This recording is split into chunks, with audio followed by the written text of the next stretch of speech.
বাড়িতে থাকা সামান্য উপকরণ দিয়ে দারুণ স্বাদের নতুন কিছু রেসিপি বানাতে মন চাইলে এই রেসিপিটা বাড়িতে বানিয়ে দেখতে পারেন।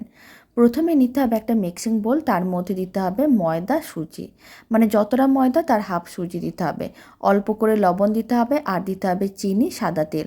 অল্প করে কালো জিরে দিয়ে সমস্ত কিছু একসঙ্গে ভালো করে মিশিয়ে নিতে হবে।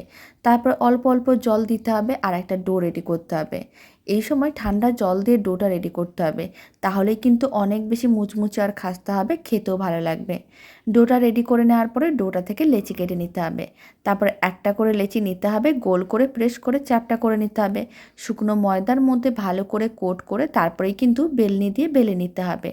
আর এইভাবে আমি সাইডে দিয়ে দিচ্ছি কিছুটা পরিমাণ নলেন গুড়ের কালাকাঁদ মিষ্টি নিয়ে এসেছিলাম, সেটাকে ভেঙে এইভাবে সাইডে দিয়ে দিলাম। আপনারা যে কোনো ধরনের মিষ্টি দিতে পারেন। সমস্তগুলো একইভাবে রেডি করে নেওয়ার পরে তারপরে কিন্তু গরম তেলের মধ্যে দিয়ে দিতে হবে। মিডিয়াম ফ্লেমে উল্টে পাল্টে বেশ লাল লাল করে ভেজে নিতে হবে।